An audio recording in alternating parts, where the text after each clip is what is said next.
Setting goals is super important in life. Can you guess how many people actually have a plan for setting, checking, and improving their goals? Not many. But if you do this, you'll stand out from the crowd.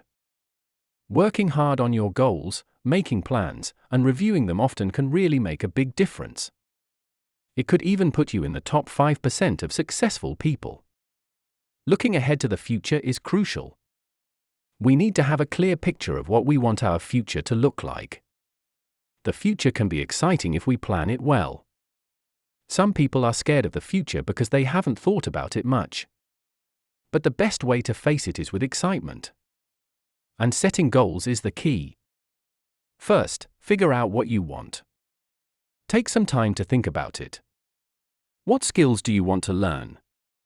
How much money do you want to make? Where do you want to go? Think about all these things. It's the first step to creating the future you want. Think about your finances, your friends, the people you want to meet, and the places you want to visit. Just take some time to think about it all. Then, when you've thought about what you want for the future, write it down. It's really simple. Get together with your family, friends, or colleagues, and make it a regular thing in your life. Keep setting, adjusting, checking, and making your goals stronger. That's the number one key to success. Another important thing is to plan how you're going to use what you have right now. Most people already have something, whether it's time, money, or other resources. The question is, what are you doing with what you have? The big question is, what are you doing with it? Where are you putting it? First, you need to understand about society and money. You should know how to earn money, where it comes from, and how to manage it well.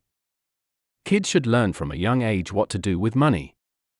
If a child spends all their money right away, they're forming bad habits. And if they keep doing that with their money, they'll probably keep making the same mistakes. When we grow up, the things we learn when we're young often shape how we live later on. Learning how to handle your money is like taking care of a goose that lays golden eggs. You need to be a responsible taxpayer. It's important to put some of your money in banks so successful people can borrow it to start businesses and create jobs. You should also set aside money for charity, taxes, savings, and building wealth. Having a plan to manage your money now is crucial so that when you're older, like at age 65, you don't end up like many people who have nothing left. Instead, you'll have enough to share, enjoy, and live comfortably because you managed your resources wisely. What I mean is, we all need a regular plan to learn new things. This means going to the library, attending lectures, and joining seminars consistently. Many people only get ideas randomly, like when someone mentions something, or they read a book by chance. When you listen to a sermon or any talk, make sure to take notes in your journal. Wherever you are, try to learn something, but do it intentionally, do it every day, and keep doing it regularly. We need a steady plan for reading books. Many people read books randomly or don't read at all, or they don't choose the right books to read. Sometimes, people read comics instead of important books that could really help them because they don't have a plan. Here's something to think about: good ideas usually don't come to you on their own. You have to go after them. You have to search for them. There's a Bible phrase that says if you search, you will find. Having a consistent plan for gaining knowledge, reading books, attending lectures, gathering ideas, and having a place like a journal to write them down and review them is important. If you follow this plan, it will help you succeed. Do you know how many people have a steady plan for learning new things? Not many. But you want to be one of the few who do. You need a plan, a detailed plan for how you'll spend your time working. We call it a game plan. Most people just try to figure out what they'll do tomorrow, next week, or next month in their head. They don't really plan it out. They might only think about getting up in the morning and going to work, and that's it. But having a game plan is crucial. It's not just about money, it's about your time at work, your personal time, and your family. Everyone needs a plan so they don't miss out on important things that can help them succeed in life. Kids, moms, dads, everyone needs a plan. If you're in business, you need a plan for your business and your office. You need a detailed plan for how you'll spend your time working. In leadership seminars, we teach how to create detailed plans for the day, week, month, and even 6 months or a year. In business worldwide, we've learned that planning is essential. Otherwise, you'll surely miss out on something important. Let me tell you, having a detailed plan for how you spend your time at work will put you among the top achievers, because most people don't have one. When I was 25, He shared some wisdom with me. He said, "Jim, if you want to do better, surround yourself with the right people. Being around people who can improve your life and lifestyle can lead to amazing progress. Surround yourself with people who share your interests in progress, success, ideas, and philosophy." Here's a helpful tip: never underestimate the power of influence. You might say, "I live here, but it doesn't affect me much." That's not true. Or, "I'm around these people, but they don't really impact me." That's not true either. Whoever you spend time with is influencing your life in some way. So, it's essential to plan to be around the right people. Surround yourself with positive-minded people who discuss ideas and philosophy, not just the latest jokes. Being around people who read, succeed, and evolve is essential. If you don't, you might be influenced in the wrong direction. Even if you're surrounded by negativity sometimes, balance it out by spending time with the right people. Being around those who can positively impact your life consistently is crucial. So, focus on associating with people who can help you grow financially, personally, spiritually, and socially. That'll really set you up for success. Can you guess how many people have a group of friends who share interests in progress, success, ideas, and philosophy? Very few, actually. But you can be one of those few. Mr. Schauf taught me this when I first met him at 25. He called it lifestyle, the way you live your life. It's about always finding ways to live well and enjoy what you have. Lifestyle is all about learning to live happily. Imagine if someone earned a lot of money but didn't enjoy life. That would be sad. Or if someone had a big house but didn't have a rich life, that would also be sad. Lifestyle means knowing how to use your money to bring you happiness. Mr. Schauf taught me simple things, like what tipping means. I was clueless about tipping when I met him in a small farm community. What did I know about tipping? He explained it to me. Tip actually stands for to ensure promptness. It means giving a little extra to make sure you get quick service. When should you give it? Right at the start.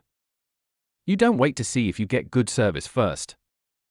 You make sure you get it. Mr. Schauf told me, smart people make sure they get good service.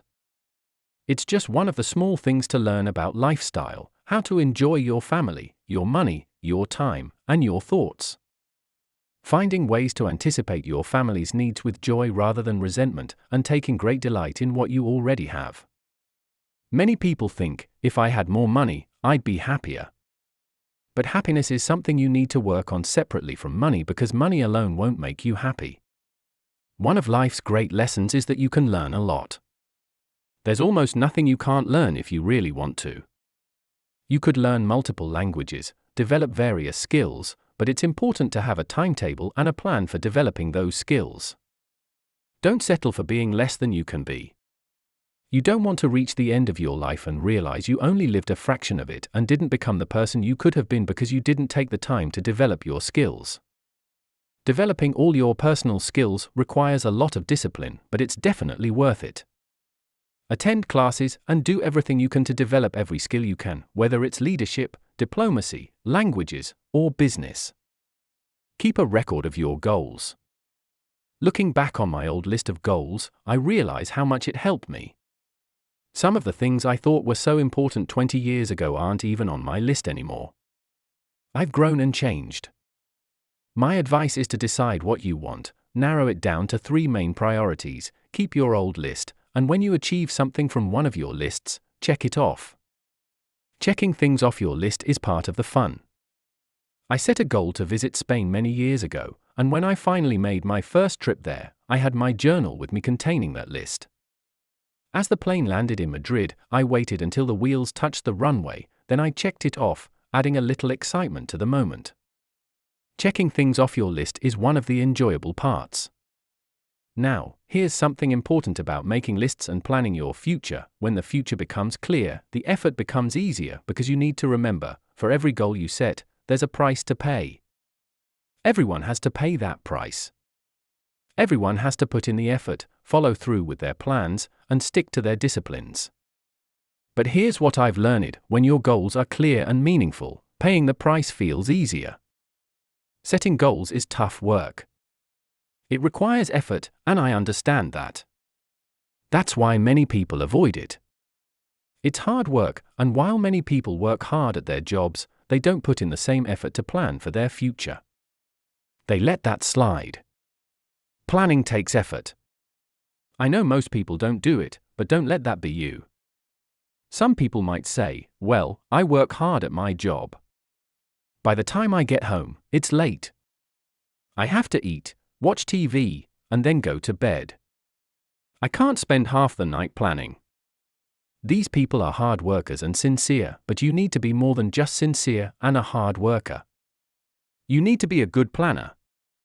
Someone once wisely said, those who fail to plan are planning to fail. Well expressed. Keep your goals in your journal because one of the most important subjects to learn about is yourself. So, here's the list of goals I created 3 weeks ago. And here's the list of goals from 2 years ago. I've made some adjustments, rearranged my priorities, crossed some off, and added new ones. Reflect on your achievements, understand your desires. Write them down on paper. Here's another reason for jotting down your goals: it demonstrates your commitment to improvement. To do better, you need to get serious. You don't have to be gloomy, but you must be serious. I used to have something called passive hope. It's not good. But you know what's worse? Happy hope. That's really not good. So take your goals seriously, write them down. There are all sorts of goals: financial goals, family goals.